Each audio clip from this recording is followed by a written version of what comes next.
My name is Jacqui Cavanagh and I'm the flood recovery lawyer at Caxton Legal Centre. So I would like to start by acknowledging the traditional owners on the lands on which we meet today. I'm speaking to you from the lands of the Turrbal and the Yagara people in the Anjin in Brisbane. And Bill is speaking to us today. Hi Jacqui, I'm coming to you from the lands of the Wulgurukaba and Bindal peoples here in Townsville. I recognise that many may be listening to us today from around the country, and I acknowledge the traditional custodians on the lands where our audience joins us from today. I recognise the ongoing connection to the land, water and community of the traditional custodians and pay respect to elders past, present and emerging.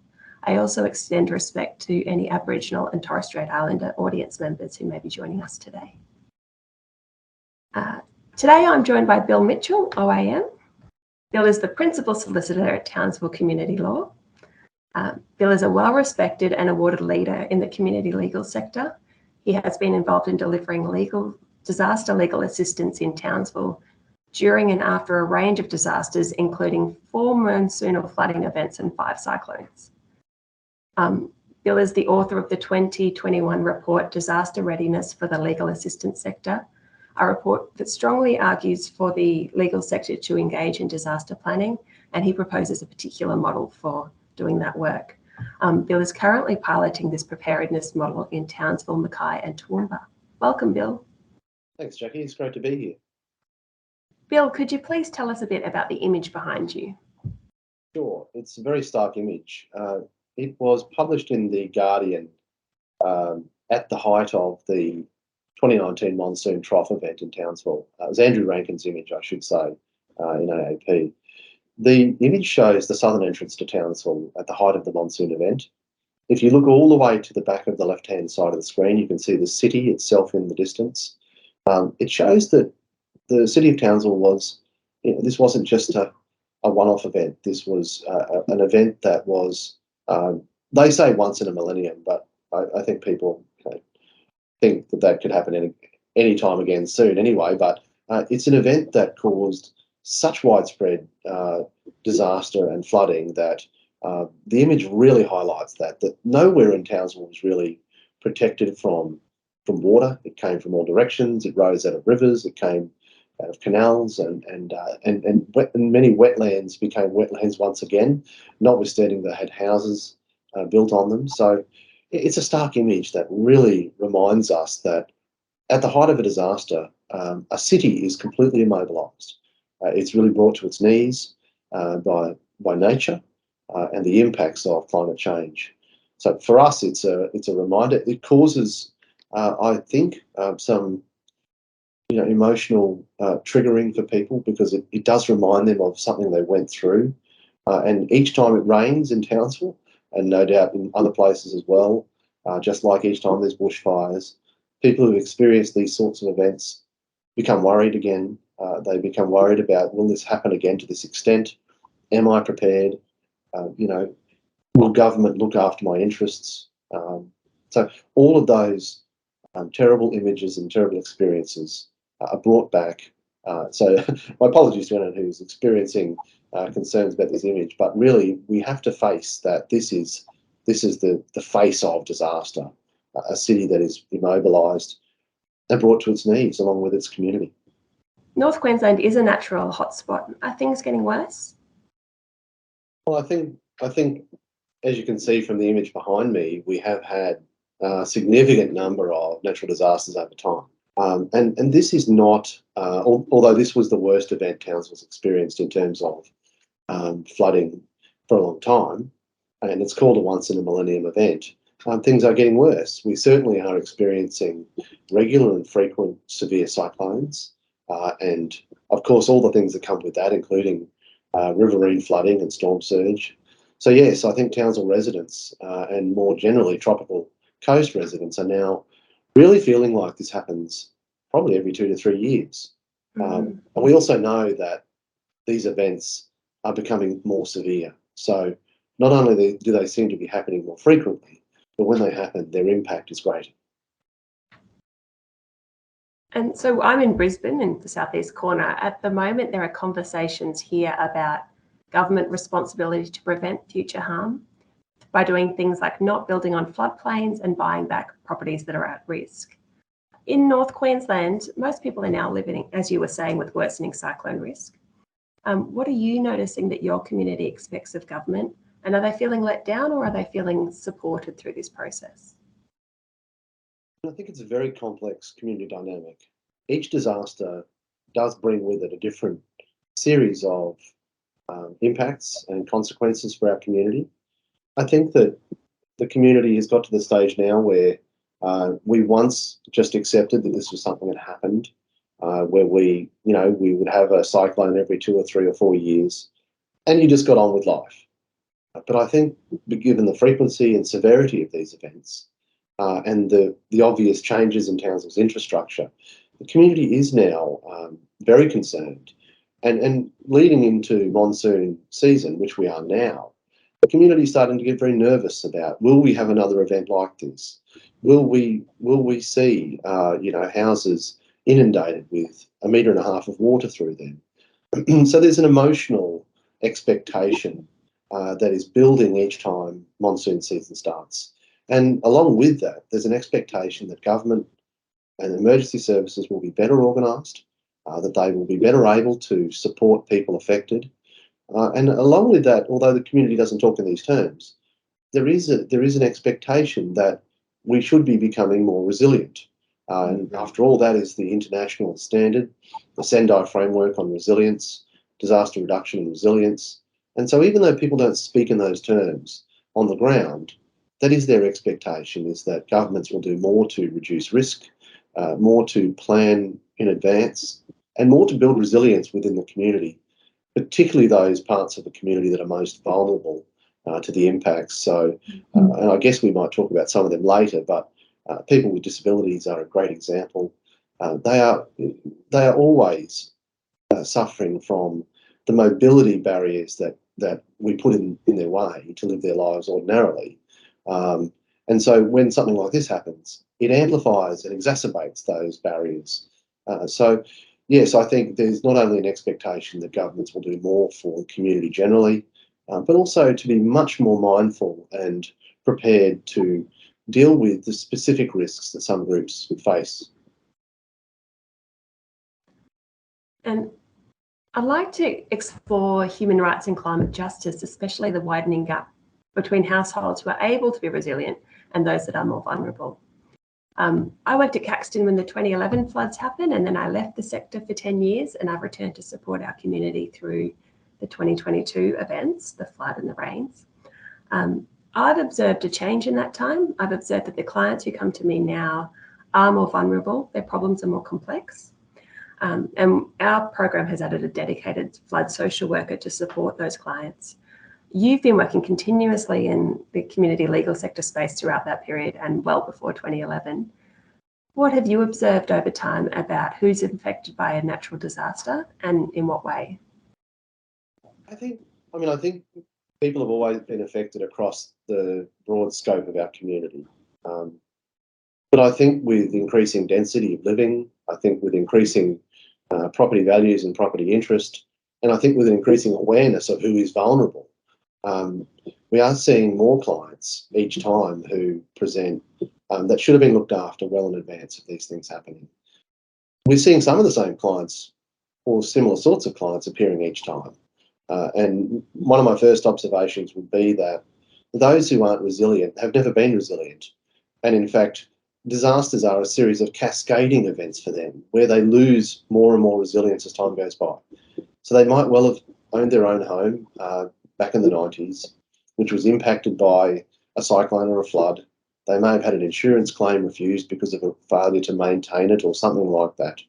They didn't do repairs which are necessary. Then, of course, by the time the next disaster comes along, they and their infrastructure that supports them and their family is less resilient. And so what we see is a sliding situation where they go from being, maybe okay to really being far worse off each time. So sometimes we see the same clients coming back and the situation's worse, each time we see it, might be 2 or 3 years between seeing them. But we're also seeing many more people who just haven't become prepared, not only prepared in a financial sense or an insurance sense, but prepared emotionally, prepared legally in terms of things they can do to look after their affairs.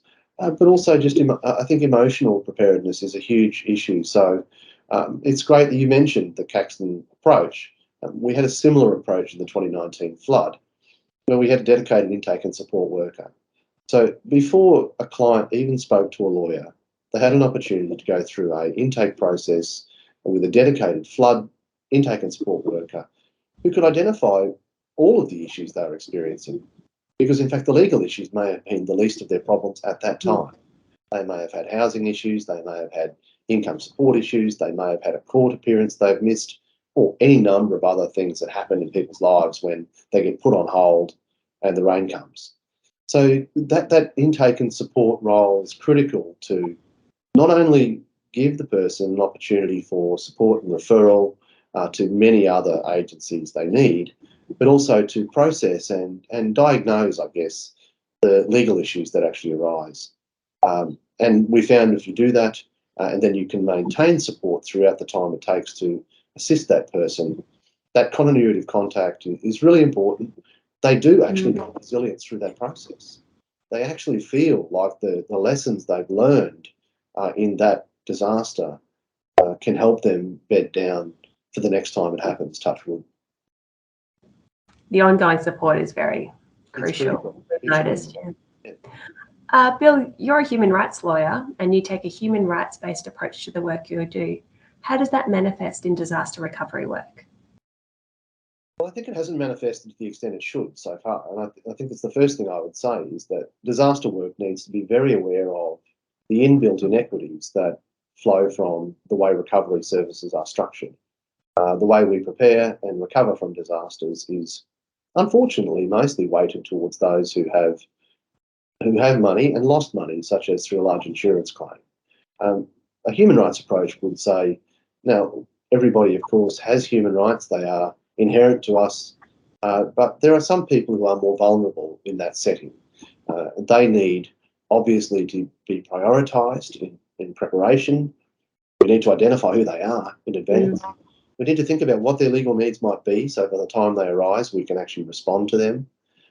We need to have services that are accountable and non-discriminatory, and we need to also encourage as much participation in those services as possible.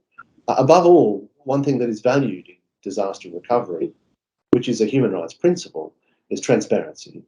People need to know what they're entitled to. They need to have easy access to those entitlements, and they need the supports like legal services and others to help them promote and protect those interests. So I think really a human rights approach is really about taking an approach that prioritises those that are most affected or have a disproportionate impact to make sure you scale your services in a way that the people who need the most get the most.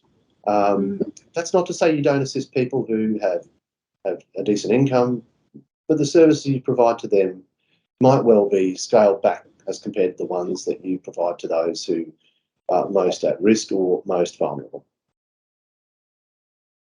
And finally, let's explore your experience in legal services planning, responding and contributing to preparedness.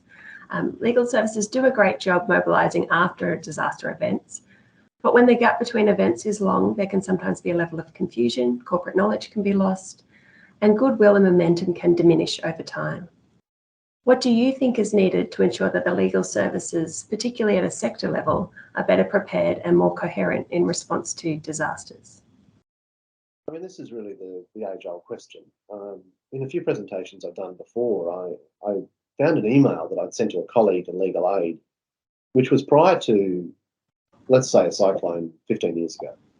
And in that email, I said something like, we've just had the bushfires in, I think it was Canberra, and there should be a report coming out of that talks about how we can plan for these events better as a sector.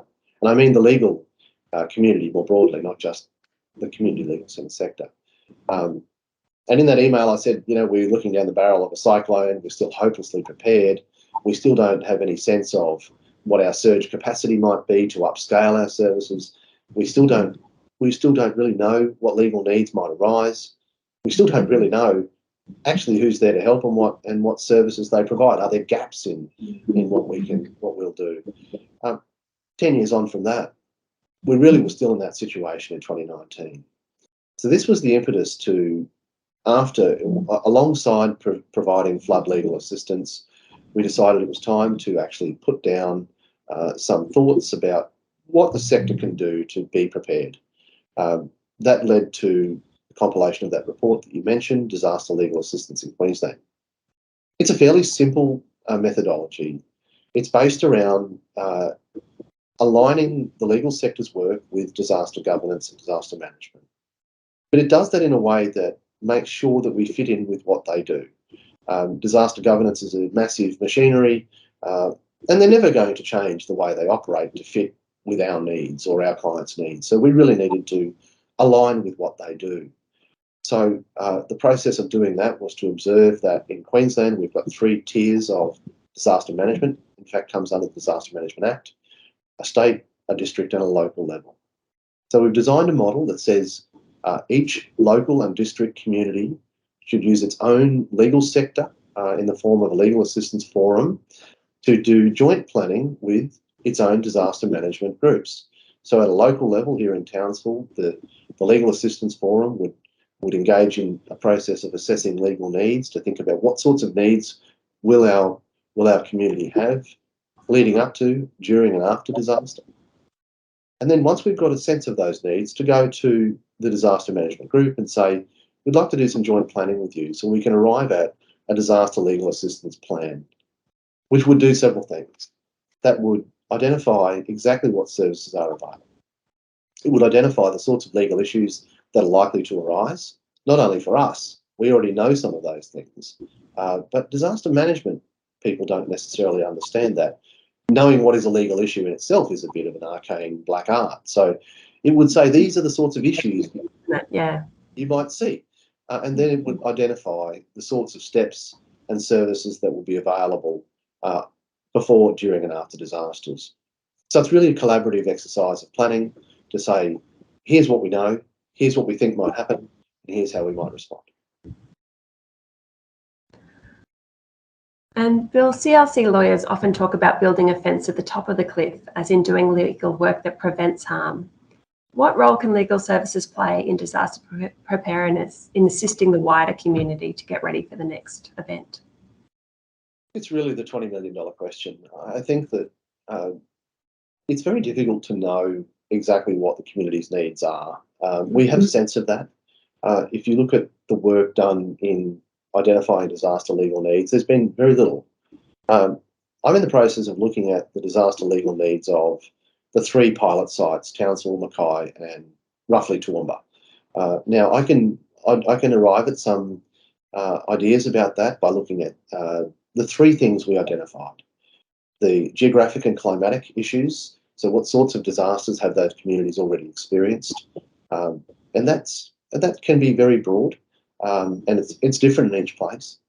Secondly, looking at the demographic needs of that community, it's important that we do ensure we look to the ABS and the other statistical bases for identifying things like CFA disadvantage, where there might be pockets of people in particular localities, where there might be groups of people who have particular issues, and I mentioned people with disability or older persons, or it could be particular areas where there's a high density of public housing, or it might well be areas where there's a high density of people with low income. So we can use that demographic data to get a bit of a snapshot of what each community might need, what is missing from that picture, and what we need to do after we put together that rough plan is to go out to those communities and say, here's what it looks like to the outsider looking in. What's your local knowledge? What do you know at the grassroots that informs this to tell us whether some of these things are correct, or these assumptions are correct, or in fact, what are the other issues that might arise within the community? So I'm sure the people in Mackay will be able to tell me very well, yes, this is a great schematic of what disadvantage looks like in Mackay, but hey, you didn't think about this or you didn't think about that. So that's the second one. The first one was climatic and geographic issues. The second one was demographic issues. And the third one is sort of thematic issues. And really, that's about how do we think about the broader impacts that we know occur that will overlay every disaster. The increase of intimate partner violence, the increase of social isolation and social exclusion, the increase or decreased mobility of people. Those sorts of other additional factors can come to play. And they can also include factors that are much more tuned into the particular sorts of disasters. So if the disaster we're expecting is a flood, there are obviously some thematic impacts that flow from that. Sorry, no pun intended. So it's about looking at each community at a local level and saying, you know, how can we build a profile of what the needs might be? We need to road test that with the community, of course. And so the end result of putting together these legal needs assessments will be to then road test them with the people who might deliver the services, put together a plan based on that understanding, and then test it and see if it works. So that's really how I think we can come to grips with understanding local needs. There are, of course, many examples of things that people experience.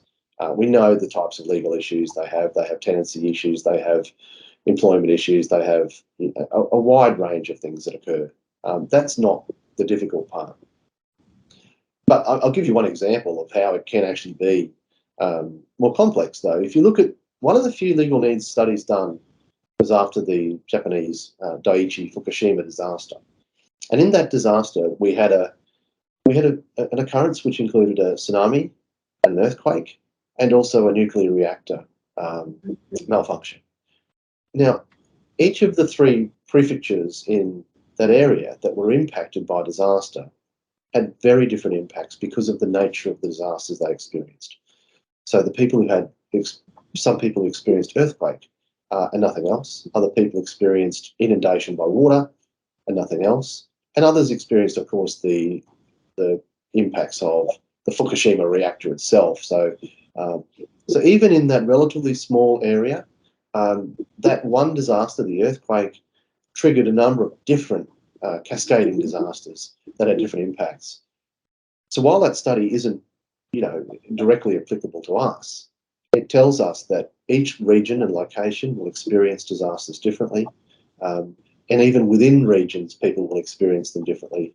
Those that live in Townsville, who experienced serious riverine flooding, had a very different legal issue, and in fact had a very different disaster impact to those who experienced the wind and the heavy rain of a cyclone, which is more likely to do damage to the upper part of the house, to create inundation through roofs and windows, as opposed to water rising. So even in that little, microcosmic example, we see that people's experiences will be different and they need to be taken into account. But in the end, the only way we will know properly is if we get out there and test these sorts of ideas and just see if it works. So on that note, Bill, is there a key takeaway you'd like to leave us with today? Look, I think we're moving into a world where governments are expected to be much more accountable about their and our resilience. The Torres Strait 8 decision by the Human Rights Council shows that the impacts of climate change will be taken seriously as a human rights issue. They're not only looking at the impacts on the island and the Torres Strait from an inundation perspective, but of course they're looking at people's right to have sustainable development, to have all of the human rights that we take for granted, and most importantly, the protection of the right to life. So I think governments do need to take this obviously very seriously from a human rights perspective. And that's the perspective that's been missing. We've got a lot of money and a lot of interest out there about how we, build dams and how we build culverts and how we roll out insurance claims. But in fact, the impacts are far more serious than damage to infrastructure. Increasingly, they include loss of life. And so I think we need to understand that the lens through which we see disaster and people's experience and recovery from it must have a much more deliberate human rights lens applied to it. Otherwise, we do run the risk of simply ignoring preventable deaths, and that, of course, would be unacceptable on any level. Bill, thank you very much for joining us today. And thank you to everyone for joining us for today's Justice in Focus water story. My pleasure, thank you.